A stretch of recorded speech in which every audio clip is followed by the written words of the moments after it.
जगत में प्रत्येक व्यक्ति को किसी न किसी प्रकार की निर्बलता अवश्य होती।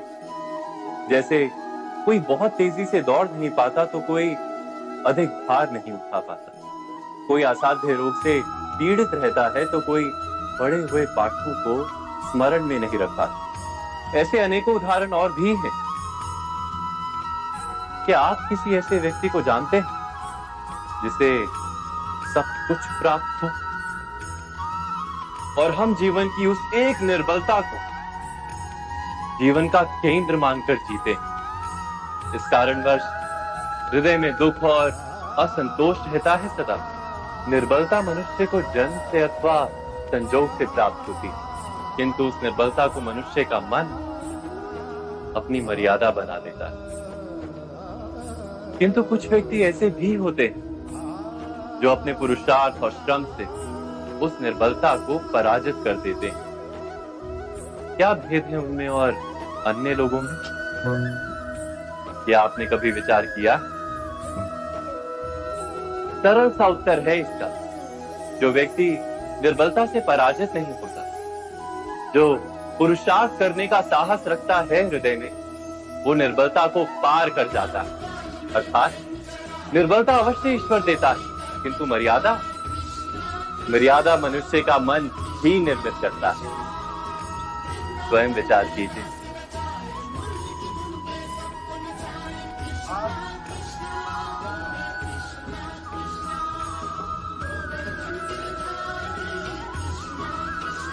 भविष्य का दूसरा नाम है संघर्ष। हृदय में आज इच्छा होती है और यदि पूर्ण नहीं हो पाती तो हृदय भविष्य की योजना बनाता है। भविष्य में इच्छा पूर्ण होगी ऐसी कल्पना करता रहता है, किंतु जीवन ना तो भविष्य में है ना अतीत में। जीवन तो इस क्षण का नाम, अर्थात इस क्षण का अनुभव ही जीवन का अनुभव। पर हम ये जानते हुए भी इतना सा सत्य समझ नहीं पाते।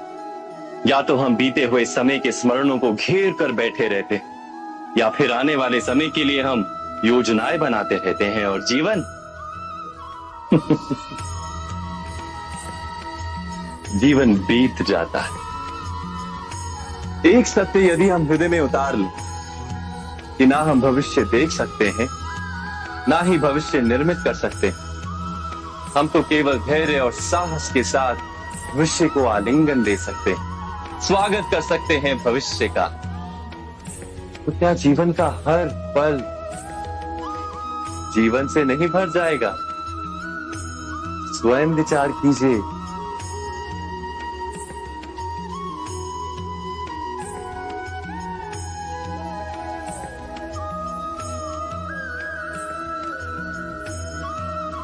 ज्ञान प्राप्ति सदा ही समर्पण से होती है, ये हम सब जानते हैं। किंतु समर्पण का वास्तविक महत्व क्या है? क्या हमने कभी विचार किया? मनुष्य का मन सदा ही ज्ञान प्राप्ति में विभिन्न बाधाओं को उत्पन्न करता है। कभी किसी अन्य विद्यार्थी से ईर्ष्या हो जाती है, कभी पढ़ाए हुए पाठों पर संदेह जमता है, और कभी गुरु द्वारा दिया गया दंड मन को अहंकार से भर देता है। नहीं, क्या ऐसा नहीं होता? न जाने कैसे कैसे विचार मन को भटकाते हैं, और मन की इसी अयोग्य स्थिति के कारण हम ज्ञान प्राप्त नहीं कर पाते। मन की योग्य स्थिति केवल समर्पण से निर्मित होती है। समर्पण मनुष्य के अहंकार का नाश करता है। ईर्ष्या, महत्वाकांक्षा आदि भावनाओं को दूर कर हृदय को शांत करता है और मन को एकाग्र करता है। वास्तव में ईश्वर की सृष्टि में ना ज्ञान की मर्यादा है, ना ज्ञानियों की। गुरु दत्तात्रेय ने तो गाय और श्वान से भी ज्ञान प्राप्त कर लिया था। अर्थात विषय ब्रह्म ज्ञान का या जीवन के ज्ञान का या गुरुकुल में प्राप्त होने वाले ज्ञान का, उसकी प्राप्ति के लिए गुरु से अधिक महत्व है उस गुरु के प्रति हमारा समर्पण। क्या ये सत्य नहीं?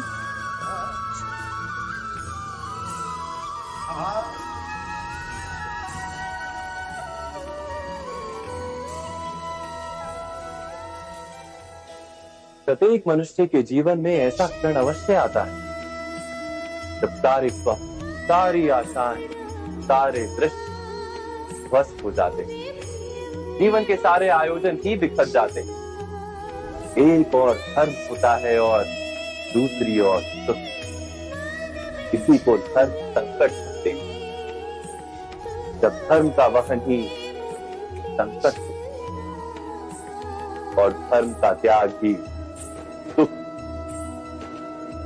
विचार कीजिए, कभी किसी स्वजन के विरुद्ध सत्य बोलने का अवसर प्राप्त हो जाता है, कभी ठीक दरिद्रता के समय सरलता से चोरी करने का मार्ग प्राप्त हो जाता है, कभी किसी शक्तिशाली राजनेता या राजा के कर्मचारी का अधर्म प्रकट हो जाता है। सबके जीवन में ऐसी घटना बनती ही रहती। अधिकतर लोग ऐसे किसी क्षण को धर्म संकट के रूप में जान ही नहीं पाते। हमें किसी प्रकार के संघर्ष का अनुभव ही नहीं होता। सहजता से सुख की ओर खींचे चले जाते हैं, जैसे मक्खी गुड़ की ओर खींची चली जाती है।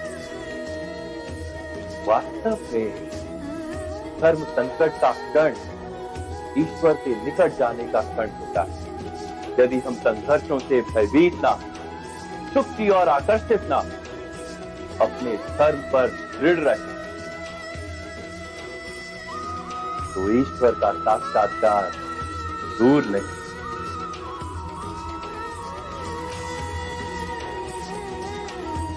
पवन से युद्ध करने वाला पत्ता यदि पेड़ से गिरता तो भी आकाश की ओर उठता। पवन से झुकने वाली घास वही भूमि पर रह जाती। अर्थात धर्म संकट से यदि हम संकट को ही टाल दें, सुख तो मिलता है, जीवन बढ़ता है, किंतु क्या चरित्र नहीं टूटता? क्या आत्मा दरिद्र नहीं हो जाती? क्या ईश्वर से अंतर नहीं हो जाता? स्वयं विचार की। दो व्यक्ति जब निकट आते हैं तो एक दूसरे के लिए सीमाएं और मर्यादाएं निर्मित करने का प्रयत्न अवश्य करें। हम यदि सारे संबंधों पर विचार करें तो देखेंगे इन सारे संबंधों का आधार यही सीमाएं हैं जो हम दूसरों के लिए निर्मित करते हैं। और यदि अनजाने में भी कोई अन्य व्यक्ति इन सीमाओं को तोड़ता है तो उसी क्षण हमारा हृदय क्रोध से भर जाता है। इन सीमाओं का वास्तविक रूप क्या है? क्या हमने कभी विचार किया? सीमाओं के द्वारा हम दूसरे व्यक्ति को निर्णय करने की अनुमति नहीं देते, अपना निर्णय उस व्यक्ति पर थोपते, अर्थात किसी की स्वतंत्रता का अस्वीकार करते हैं। और जब स्वतंत्रता का अस्वीकार किया जाता है तो उसका हृदय दुख से भर जाता है, और जब वो सीमाओं को तोड़ता है तो हमारा हृदय क्रोध से भर जाता है। क्या ऐसा नहीं होता?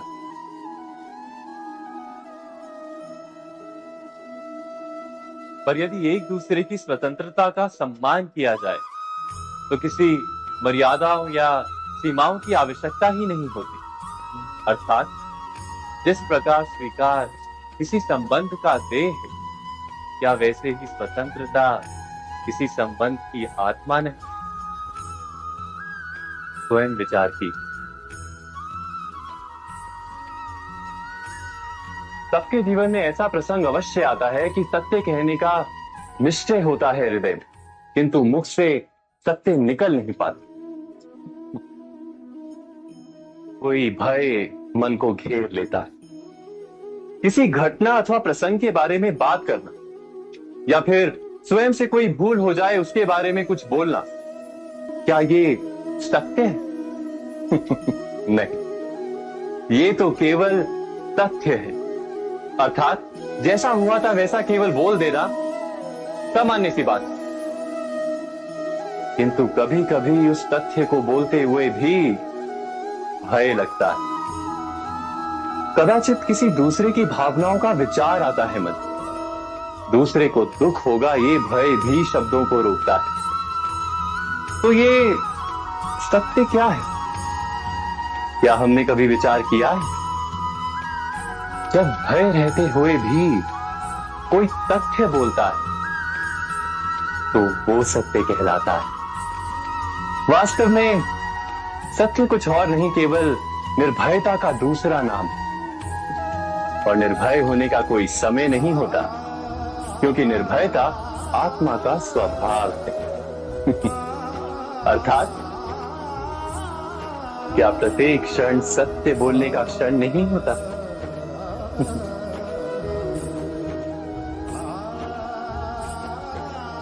स्वयं विचार कीजिए।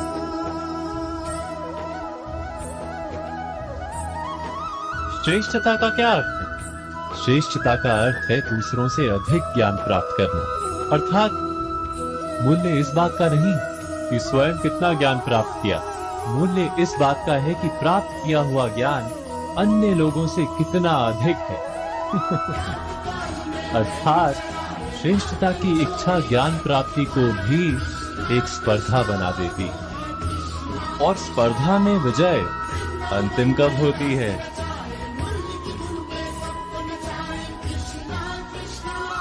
कुछ समय के लिए तो श्रेष्ठ बना जा सकता है, किंतु सदा के लिए कोई श्रेष्ठ नहीं रह पाता। फिर वही असंतोष, पीड़ा और संघर्ष जन्म लेता है। किंतु श्रेष्ठ बनने के बदले यदि उत्तम बनने का प्रयत्न करें तो क्या होगा? उत्तम का अर्थ है कि जितना प्राप्त करने योग्य है वो सब प्राप्त करना, किसी से अधिक पाने की इच्छा से नहीं, मात्र आत्मा की तृप्ति हेतु कुछ प्राप्त करना। उत्तम के मार्ग पर किसी अन्य से स्पर्धा नहीं होती, स्वयं अपने आप से स्पर्धा होती है। अर्थात उत्तम बनने का प्रयत्न करने वाले को देर अबेर सारा ज्ञान प्राप्त हो जाता है, बिना प्रयत्न के ही वो श्रेष्ठ बन जाता है। किंतु जो श्रेष्ठ बनने का प्रयत्न करता है वो श्रेष्ठ बने या ना बने, उत्तम कभी नहीं बन पाता।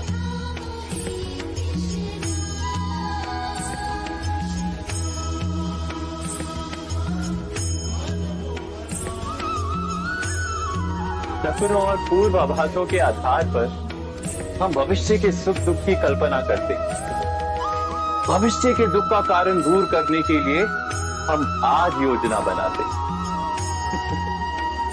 किंतु कल के संकट को आज निर्मूल करने से हमें लाभ मिलता है या हानि पहुंचती है? ये प्रश्न हम कभी नहीं करते। तथ्य तो ये है कि संकट और उसका निवारण सात जन्म से, व्यक्ति के लिए भी और सृष्टि के लिए भी। आप अपने भूतकाल का स्मरण कीजिए, इतिहास को देखिए, आप तुरंत ही ये जान पाएंगे कि जब जब संकट आता है तब तब उसका निवारण करने वाली शक्ति भी जन्म लेती। यही तो जगत का चलन है। वस्तुतः संकट ही शक्ति के जन्म का कारण है। प्रत्येक व्यक्ति जब संकट से निकलता है तो एक पद आगे बढ़ा होता है, अधिक चमकता है, आत्मविश्वास से अधिक भरा होता है, न केवल अपने लिए अपितु विश्व के लिए भी। क्या ये सत्य नहीं? वास्तव में संकट का जन्म है एक अवसर का जन्म, अपने आप को बदलने का अवसर, अपने विचारों को ऊंचाई पर करने का अवसर, अपनी आत्मा को बलवान और ज्ञान मंडित बनाने का अवसर। जो ये कर पाता है उसे कोई संकट नहीं होता, किंतु जो ये नहीं कर पाता वो तो स्वयं एक संकट है विश्व के लिए। विचार कीजिए।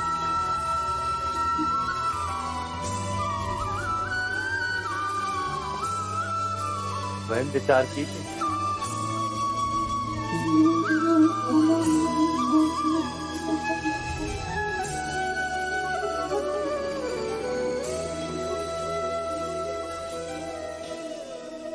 जीवन का हर क्षण निर्णय का क्षण होता है। प्रत्येक पद पर दूसरे पद के विषय में कोई निर्णय करना ही पड़ता है और निर्णय अपना प्रभाव छोड़ जाता है। आज किए गए निर्णय भविष्य में सुख अथवा दुख निर्मित करते हैं, ना केवल अपने लिए, अपने परिवार के लिए, आने वाली पीढ़ियों के लिए। जब कोई दुविधा सामने आती है तो मन व्याकुल हो जाता है, अनिश्चय से भर जाता है। निर्णय का वो क्षण युद्ध बन जाता है और मन बन जाता है युद्ध भूमि। अधिकतर निर्णय हम दुविधा का उपाय करने के लिए नहीं, केवल मन को शांत करने के लिए लेते हैं। पर क्या कोई दौड़ते हुए भोजन कर सकता है? नहीं। तो क्या युद्ध से जूझता हुआ मन कोई योग्य निर्णय ले पाएगा? वास्तव में शांत मन से जब कोई निर्णय करता है तो अपने लिए सुखद भविष्य बनाता है, किंतु अपने मन को शांत करने के लिए जब कोई निर्णय करता है तो वो व्यक्ति भविष्य में अपने लिए कांटों भरा वृक्ष लगाता है। स्वयं विचार कीजिएगा।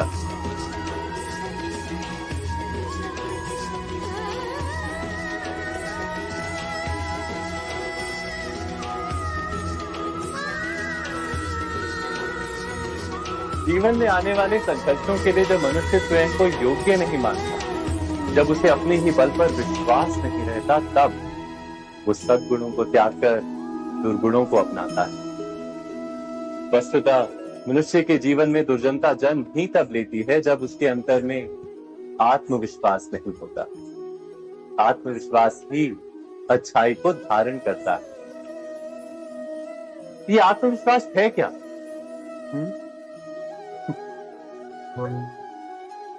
जब मनुष्य ये मानता है कि जीवन का संघर्ष उसे दुर्बल बनाता है, तो उसे अपने ऊपर विश्वास नहीं रहता।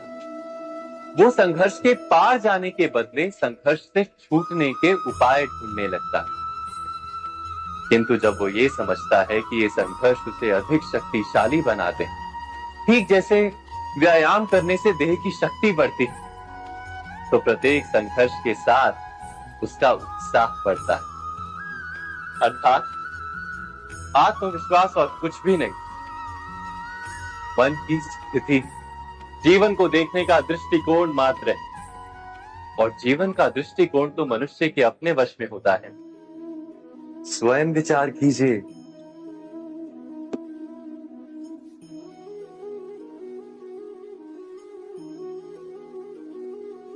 पिता सदा ही अपने संतान के सुख की कामना करते, उनके भविष्य की चिंता करते रहते।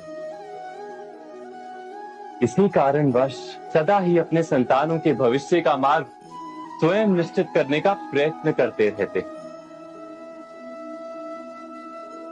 जिस मार्ग पर पिता स्वयं चला है, जिस मार्ग के कंकड़ पत्थर को स्वयं देखा है, मार्ग की छाया, मार्ग की धूप को स्वयं जाना है, उसी मार्ग पर उसका पुत्र भी चले, यही इच्छा रहती है हर पिता की। निसंदेह उत्तम भावना है ये,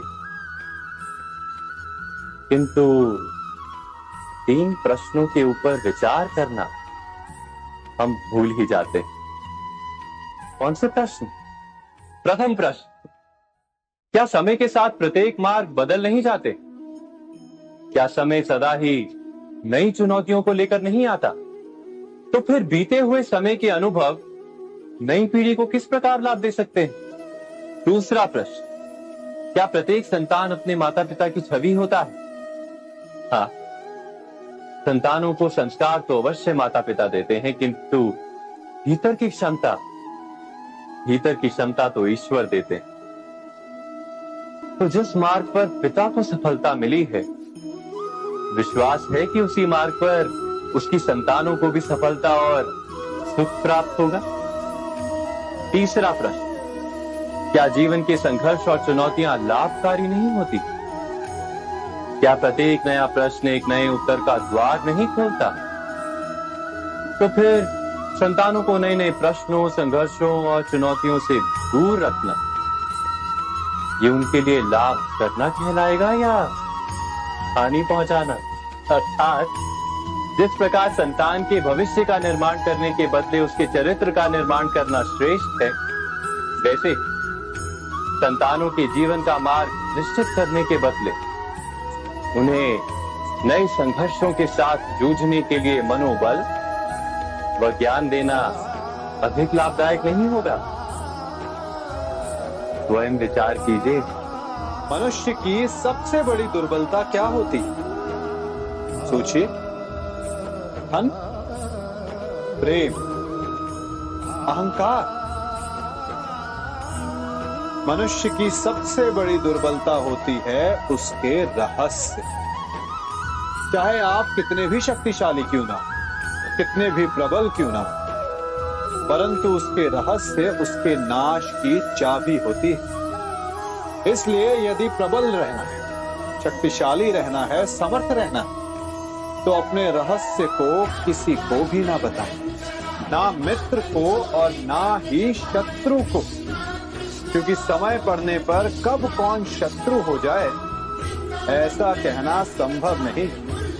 विभीषण को रावण के अमृत कुंड का ज्ञात था, इसीलिए प्रभु श्री राम रावण का वध करने में सफल हो सके। इसलिए उचित यही है कि आप अपने रहस्य को स्वयं तक ही सीमित रखें। मनुष्य जीवन की परीक्षा में सफल होने के लिए क्या नहीं करता? वो परिश्रम करता है, दौड़ भाग करता है, और ये सब करने के पश्चात भी जब उसका काम नहीं बनता तो वो नकल करता है ना? तनिक लौटिए अपने बचपन में, स्मरण कीजिए अपने बचपन की स्मृतियों का। क्या स्मरण हुआ? विद्यालय में जब आप परीक्षा देने जाते थे तो क्या होता था? आप ना सही परंतु कोई ना कोई सफलता पाने के लिए नकल करता ही था और उत्तीर्ण भी हो जाता था, है ना? परंतु जीवन की परीक्षा ऐसी नहीं होती। नकल करने वाला सफल नहीं होता। कारण विद्यालय में सबके प्रश्न पत्र एक होते, परंतु जीवन के प्रश्न पत्र और उनकी कठिनाई सबके लिए भिन्न होती है, तो निश्चित रूप से उनके उत्तर भी भिन्न होंगे। इसलिए यदि आपको जीवन में सफलता पानी है तो नकल ना कीजिए, स्वयं के प्रश्नों का उत्तर स्वयं ढूंढिए और सफलता आपकी ही होगी। मनुष्य का जीवन हार और जीत, विजय और पराजय, सफलता और असफलता के मध्य ढूंढता रहता है। आपके साथ भी ऐसा होता होगा, है ना? जब आप सफल होते हैं, किसी चुनौती पर विजय पाते हैं, तो मन प्रसन्नता से आनंद के उपवन में झूमने लगता है, और जब आप असफल होते हैं तब मन दुख और पीड़ा के सागर में डूबने लगता है। परंतु वास्तव में सफलता और असफलता है क्या? तनिक ध्यान से सोचिए। ये केवल हमारी मनोस्थिति मात्र है। हमारी पराजय तब नहीं होती जब हमारा शत्रु विजय प्राप्त कर ले। हमारी पराजय तब होती है जब हम पराजय स्वीकार करें। हम असफल तब नहीं होते जब हम लक्ष्य न पा सकते। हम असफल तब होते हैं जब हम प्रयास करना बंद कर दें। इसलिए प्रयास करते रहें और हार ना मानें, क्योंकि जिस दिन आप हार स्वीकारना बंद कर देंगे, जीत आपके चरणों में होगी। सबने बरगद के वृक्ष को तो देखा ही होगा। क्या आपको ज्ञात है बरगद के वृक्ष के बीज का आकार राई से भी छोटा होता है, परंतु बरगद का वृक्ष संसार के महाकाय वृक्षों में जाना जाता है। जब उसका जन्म होता है तब उसमें वो जटाएं, वो शाखाएं नहीं होती, परंतु जैसे जैसे उसका विस्तार होता है, जैसे जैसे वो अधिक शाखाओं का भार उठाता है, अधिक पत्तियों का सृजन करता है, वैसे वैसे उसकी शाखाएं जटाएं बनकर जड़ तक पहुंचती और इस वृक्ष को सहारा देती। ये जीवन का बहुत महत्वपूर्ण पथ है। बिना लोभ लालच शुभ कार्य कर अन्य लोगों की सहायता करें। धीरे धीरे आपने जिनकी सहायता की वो आपके सहायक बनते जाएं, आपकी जड़ों को और बलशाली बनाएंगे, आयु मान और आकार बढ़ाएंगे। सहजीवन, सहायता और निष्काम कर्म आपको मृत्यु के पश्चात भी मरने नहीं देगा, आपको अमर रखेगा। हमारा शरीर प्रकृति का एक महान आविष्कार है। इससे जटिल संरचना संसार में और कोई नहीं। हमारा शरीर जितना जटिल है, यदि इसे ठीक से जाना जाए तो इससे अधिक सरल ज्ञान देने वाला और कोई नहीं। हमारे शरीर में 5 इंद्रियां होती हैं जो हमें भाव, गुण और वस्तुओं का बोध कराती हैं। हमारे पास आंखें, नाक, स्पर्श के लिए त्वचा, कान और जीभा, सबका भिन्न भिन्न कार्य है। आंखों से देखना, कानों से सुनना, नथनों से श्वास लेना, त्वचा से स्पर्श करना और जीभा से स्वाद लेना। परंतु क्या आपने कभी सोचा कि प्रकृति ने हमें 2 आंखें दी, 2 नथुएं दी, 2 कान दी, स्पर्श के लिए ये पूरा शरीर दी, परंतु जीभा केवल 1 दी? ऐसा क्यों? क्योंकि प्रकृति चाहती है कि हम देखें अधिक, सुने अधिक और ज्ञान अधिक अर्जित करें। बोले का, क्योंकि अधिक वाचाल नाश को निमंत्रण देता है। स्मरण रखिएगा।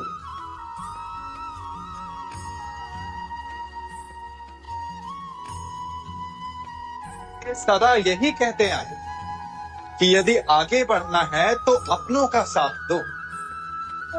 सत्य कहते हैं, अपनों का साथ देना ही चाहिए, परंतु साथ देने से पूर्व ये अवश्य पहचान लेना चाहिए कि अपने हैं कौन।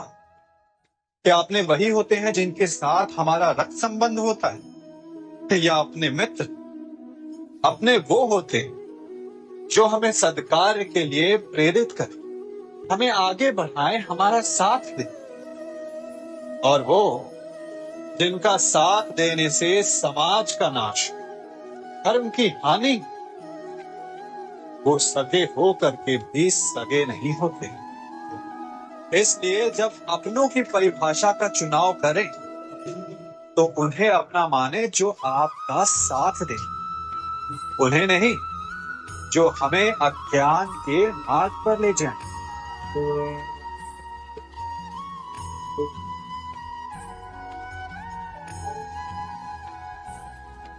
आप जिनसे प्रेम करते सदा उनके समीप रहना चाहते, नहीं चाहते कि कभी अपनों से दूर होना पड़े, बिछड़ना पड़े। परंतु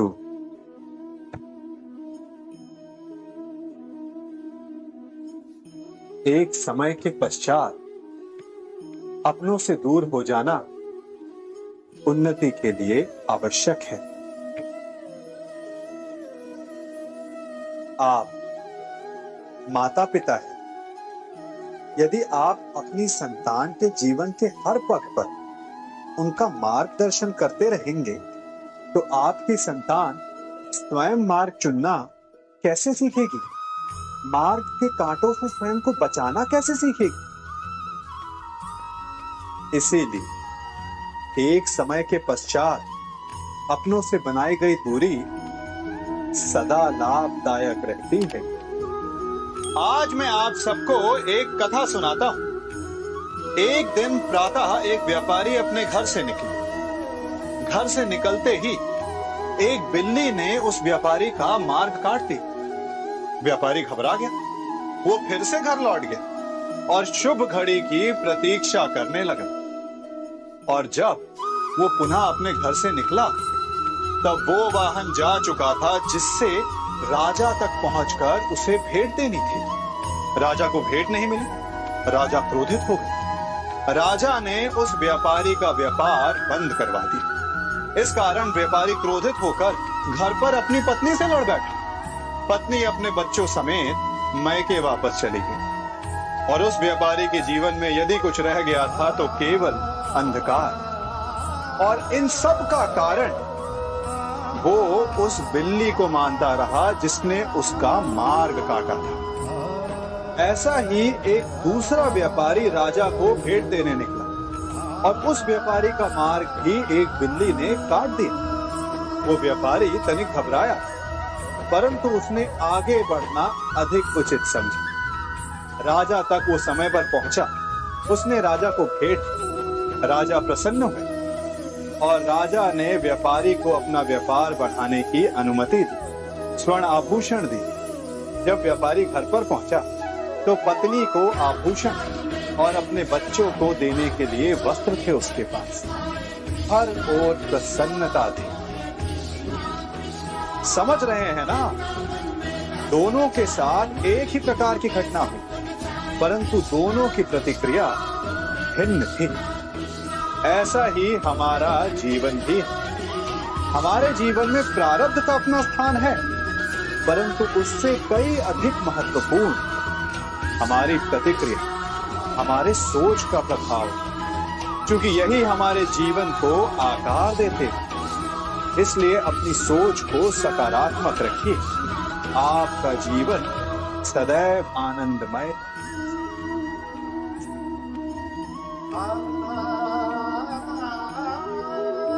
हम सभी अपने जीवन में कोई ना कोई कार्य करते हैं तो थकान की अनुभूति होती है, और यदि थकान ना उतरे तो कार्य करने का मन नहीं करता।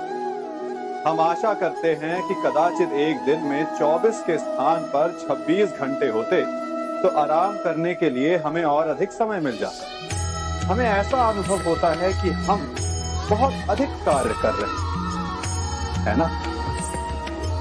परंतु क्या आपने कभी सोचा है कि जो लोग संसार में सफल हैं, उनके पास भी सफल होने के लिए दिन में केवल 24 घंटे थे, तो फिर वो सफल क्यों? इसका एक छोटा सा रहस्य है। वो कार्य चुनते हैं जो उन्हें प्रिय, जिसे करने में उन्हें आनंद आता है। उन्हें लगता ही नहीं कि वो कार्य कर रहे हैं, उन्हें लगता है कि वो प्रतिपल आनंद मना रहे। और जब आप आनंद मनाते तो थकान कैसी? इसलिए यदि आप जीवन में कोई भी कार्य करें तो वो आपके मन को खाना चाहिए, या जो कार्य आप कर रहे हैं उसे अपने मन को खा दें। सफलता आपको मिलेगी। कभी सोचा है हमारा जीवन भी उस रेत की घड़ी की भांति है? जो रेत नीचे गिर चुकी है वो हमारा अतीत, जो अब भी ऊपर है वो हमारा आने वाला भविष्य, और वर्तमान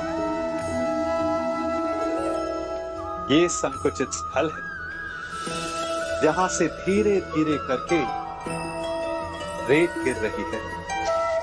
अर्थात हमारे पास जीने के लिए यही एक क्षण है। उसका उपयोग कैसे करना है ये हम पर निर्भर करता है। जो बीत गया उसका दुख मनाना है, या जो भविष्य में होने वाला है उसकी प्रतीक्षा में क्रोध करना है। सब कुछ करने के लिए यही एक क्षण है। प्रसन्न रहना है तो उसके लिए भी यही एक पल है। प्रतीक्षा करते रहोगे तो ये पल भी भूतकाल में बदल जाएगा। इसलिए आनंद के लिए, परोपकार के लिए प्रतीक्षा ना कीजिए, आपके पास जो पल है, उनका भरपूर सदुपयोग कीजिए, क्योंकि इस घड़ी को पलटकर आप फिर से समय अवश्य गिन सकते हैं, परंतु अपना बीता हुआ समय आप वापस नहीं लौटा पाएंगे। मनुष्य भी बड़ा विचित्र प्राणी है। अपनों से नीचे के स्तर के लोगों को वो हे दृष्टि से देखता है, उनका उपहास उड़ाता है, उनसे बार बार कहता है कि तुम्हारा कुछ नहीं हो सकता, तुम भविष्य में कुछ नहीं कर पाओगे। जब मनुष्य के पास धन, संपत्ति, मान होता है तो वो दूसरों का आदर नहीं करता, परंतु वो एक बात भूल जाता है कि उससे भी अधिक शक्तिशाली कोई अस्तित्व में है, और वो है समय। काल अपना चक्र कब बदलेगा ये कोई नहीं जानता। समय अपनी करवट कब लेगा ये कोई नहीं जानता। कोयला भी समय के साथ साथ हीरे में परिवर्तित हो जाता है। इसलिए जीवन में कभी भी किसी का भी उपहास नहीं उड़ाना चाहिए।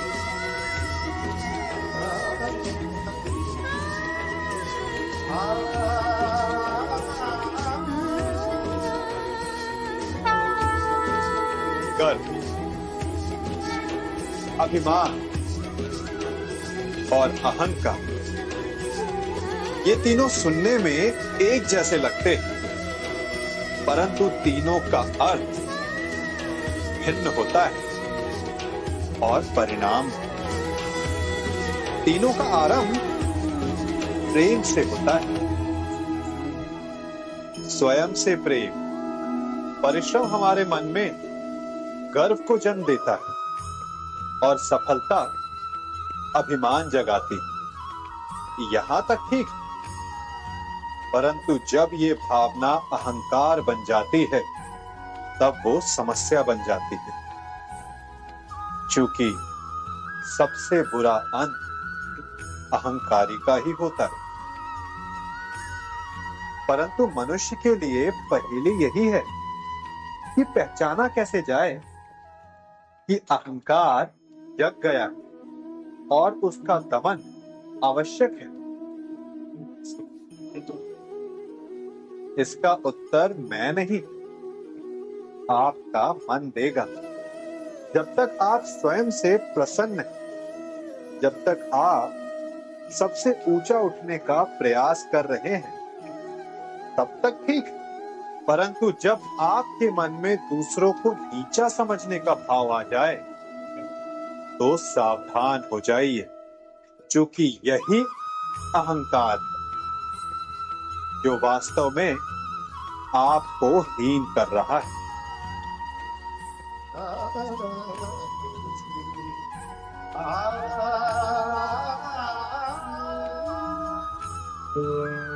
आज मैं आप सबको एक कहानी सुनाता हूं। एक दिन गोकुल में दो व्यापारी आए। एक व्यापारी शहद का था, बड़ा मीठा शहद था उसका, परंतु वो गोकुल में टिक नहीं पाया। उसके व्यापार ने घाटा खाया और शीघ्र ही वो गोकुल छोड़कर चला गया। और दूसरा व्यापारी मिर्च का था। पहले दिन वो एक पोटली लाया और दूसरे ही दिन वो पूरी बैलगाड़ी भर कर लाया, और धीरे धीरे पूरी मथुरा में उसकी धाक जम गई। मुझे बड़ा आश्चर्य हुआ, तो मैंने बाबा से पूछा कि ऐसा क्यों कि एक मीठे शहद का व्यापारी कंगाल हो गया और एक मिर्च का व्यापारी धीरे धीरे नगर सेठ बन गया। बाबा मुस्कुराए और उन्होंने कहा कि मीठी बोली बोलने वाले की तीखी मिर्च भी बिक जाती है, और जो कड़वी बोली बोलता है उसका मीठा शहद भी नहीं बिकता। वाह, कितने उत्तम विचार हैं उनके, और उचित ही है। मनुष्य अपने जीवन में सदैव अपने वचनों से उठता है और अपने वचनों से ही गिरता है। इसलिए अपने जीवन में सदैव मीठी बोली बोलने का प्रयास कीजिए, आपका जीवन सरल हो जाएगा।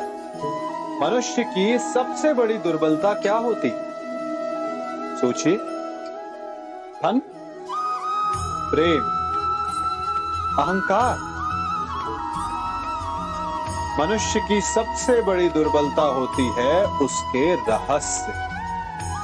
चाहे आप कितने भी शक्तिशाली क्यों ना, कितने भी प्रबल क्यों ना, परंतु उसके रहस्य उसके नाश की चाबी होती है। इसलिए यदि प्रबल रहना है, शक्तिशाली रहना है, समर्थ रहना है, तो अपने रहस्य को किसी को भी ना बताएं, ना मित्र को और ना ही शत्रु को, क्योंकि समय पड़ने पर कब कौन शत्रु हो जाए ऐसा कहना संभव नहीं। विभीषण को रावण के अमृत कुंड का ज्ञात था, इसीलिए प्रभु श्री राम रावण का वध करने में सफल हो सके। इसलिए उचित यही है कि आप अपने रहस्य को स्वयं तक ही सीमित रखें।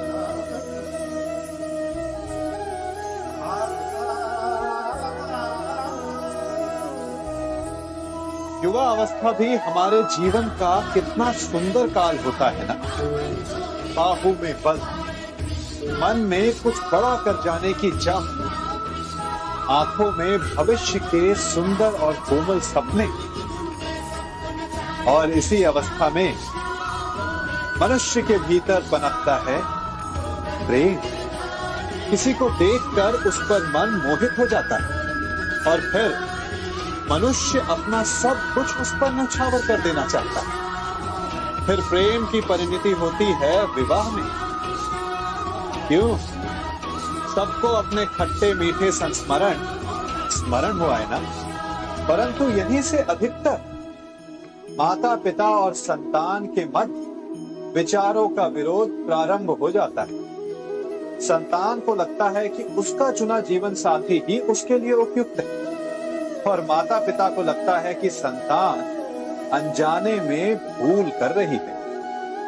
संतान का तर्क होता है कि उसे विवाह किससे करना है, ये उसका अधिकार है, और माता पिता का तर्क ये होता है कि अब भी जीवन साथी चुनने की समझ संतान में है ही नहीं। तो इस अवरोध को काटा कैसे जाए, उचित निर्णय कैसे लिया जाए?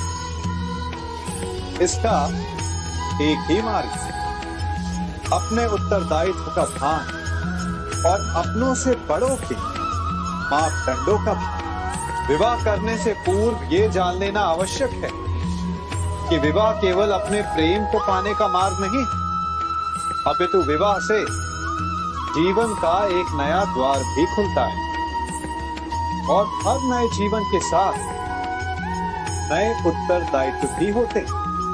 और यदि इन उत्तरदायित्वों को समझकर निर्णय लिया जाए तो विश्वास कीजिए आपका दाम्पत्य जीवन आनंद से भरा रहेगा, और आपको कभी ये पछतावा नहीं होगा कि आपने कोई अनुचित निर्णय लिया। सागर का जल वाष्प बनकर उड़ता है, तब वो हमें दिखाई नहीं देता। मेघ उस जल को अपने भीतर छिपा लेते हैं, लंबी यात्रा करते हैं, प्रयास करते हैं कि वो जल सदा उनके भीतर छिपा रहे, परंतु जब वायु का वेग उन्हें उड़ाकर किसी पर्वत से ले जाकर के टकरा देता है, तब उन मेघों को बरसना ही पड़ता है, क्योंकि यही नियति, यही प्रकृति, क्योंकि जल को सागर में जाकर मिलना ही। ठीक ऐसा ही हमारे साथ भी होता है।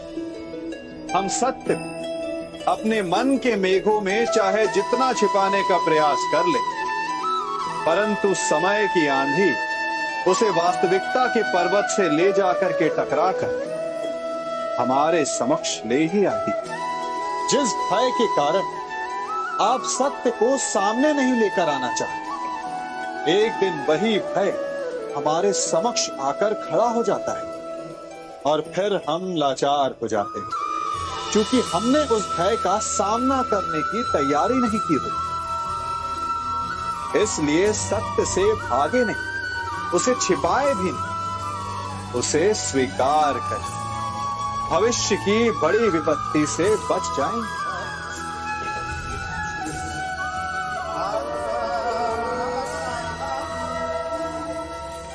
कभी कभी आप सबके जीवन में एक ऐसी विचित्र समस्या अवश्य आती है कि शक्तिशाली के समक्ष मौन हो जाते हैं। कि उस शक्तिशाली से विवाद करने से बचने के लिए आप मौन रह जाते हैं। मानता हूं ऐसा करने से आप एक विवाद से बच जाते, एक संघर्ष से बच जाते, परंतु ऐसा बचाव एक बड़े संघर्ष को जन्म दे देता है।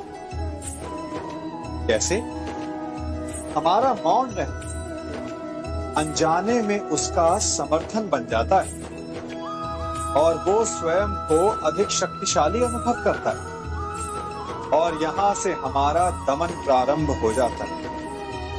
एक के बाद एक हम अन्याय अनचाहे रूप से सम्मिलित होते चले जाते हैं। तो इसका तोड़ क्या है? ये समझने के लिए ये जानना आवश्यक है कि ऐसी कौन सी बात है जो आपको विरोध करने से रोकती है। ये सामने वाले की शक्ति नहीं जो आपको रोकती, ये आपके भीतर छिपा भय है जो आपको रोकता है। हाँ, कभी कभी भय आपकी सुरक्षा अवश्य कर सकता है, परंतु साथ साथ ये भी जानना आवश्यक है कि ये भय ही है जो आपको मौन भी रखता है। इसलिए अपने मन से भय को निकालिए और खुलकर अनीति का, अन्याय का विरोध कीजिए और फिर देखिए आपका मन कितना मुक्त, कितना हल्का अनुभव करेगा।